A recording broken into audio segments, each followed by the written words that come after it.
All right, our next caller 320-309. You are live on the air.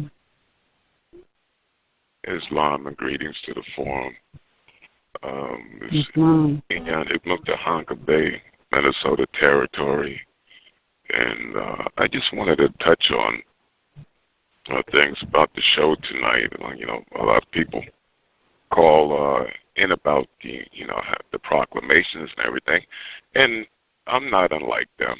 You know, I've submitted my proclamations also, but in the meantime, I'm very clear on who I am. I'm very clear on my nationality, and I exercise things based on that, even with other things pending. So what I'm saying to a lot of the Moors that are listening, having your nationality card, your travel card, your proclamations, all of those things are wonderful things, absolutely. But in the meantime, you are still Moors. You can still conduct yourself as Moors, stand on who you are as Moors, whether you have these items or not. Branchi Kudrow mentioned earlier that a highwayman stopped a Moor, and you know, when he asked this Moor, he says, "What is the original name of Africa?" And the Moor said, "The true name is Amexem." And the highwayman left him alone. And so the point I'm making with that is that you're going to be tested on certain things unexpectedly in the most inopportune times. Are you clear if that situation should arise? I just this week I went to Office Max and I purchased some things, and so I go to the cash register and I said I don't pay tax. The guy looks at me, "You don't pay tax?" I said, "No, I don't pay tax." And he says, "You have a number?" I said, "I have a non-obligatory to see it." And he says, "Yeah." And so he looks at it and he keys it and he says, "Are you Native American?" I said, "No, I'm not." He says, "Are you some kind of Indian?" I said, "Absolutely not."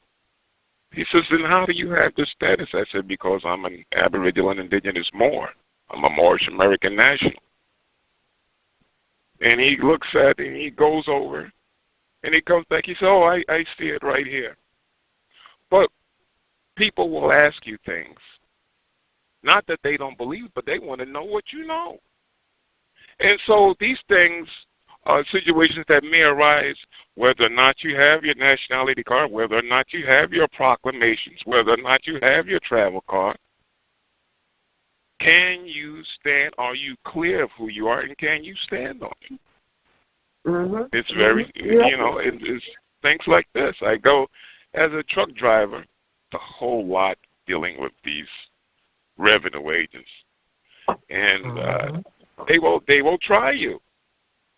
I got pulled in for an inspection, and the guy wanted me to do an inspection, and I said, "Yeah, that's fine." And he said, "Can you turn your lights?" I said, "Hold on." I said, "You want me to participate in the inspection?" And he said, well, yeah. I said, "I'm not going to do that." I said, "There's a thing called the Fifth Amendment. What if there's something wrong? I'm not going to incriminate myself. You want to do an inspection, then you do all the work. You're not going to help me." I said, "I don't have to help you." And he looked at me and I said, "Fifth Amendment. I don't have to incriminate myself for your convenience." And you know, he got down on the creeper. He did a couple. He said, "This is too much. It's cold out here. Just go." You know. Wow. And so, family, anybody out there listening, all of these wonderful things are great things to have. Only if you are clear in your mind first and foremost. And the brother was saying earlier about, you know, reading is a turn off, you know, for some people. And the thing about that, there's something in your life that you find very interesting, that you're passionate about. You want to read about your favorite athlete, your favorite singer, whatever have you. And you will take your time and read those magazines and those articles because that interests you. So, in that same vein, doesn't it interest you on how to protect yourself against foreigners occupying your land that are trying to abrogate your substantive rights as an Aboriginal Moorish national? Right, and eventually, it'll be second nature when the mothers start getting this information in a two-way to get and teach you from the womb. It'll just be like second nature stuff. You know what I'm saying? Right now, it's just going through this metamorphosis of it. But the whole point is to uplift fallen humanity so that our children come out and it's like second nature. It's not even a fight. It just is a being. It just is what it is. That's the real goal. You know, when I just started recently really getting into the Constitution. I've always been aware of the Constitution continuously, of course. But when I got back into it with a different purpose and a different intent, I'm like, wow, this encompasses a lot. You know, and so it's a lot of times it's always been there, right? It's always been there.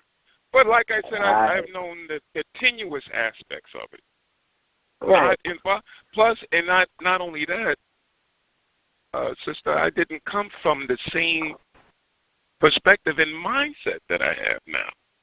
Right. And so with all of these variables in place, it has a whole new complexion. And I see just how powerful it is, coupled with the fact that I know I'm a Moor. Coupled with that fact, a lot of things in that colorable, non-descendable status that I was in, a lot of these things would make sense to me. They do now. Clear to me now. And now, because I understand. Study. Yeah, okay. There's a lot of words I didn't know, sister. I was not aware. I didn't know the definition. So what did I do?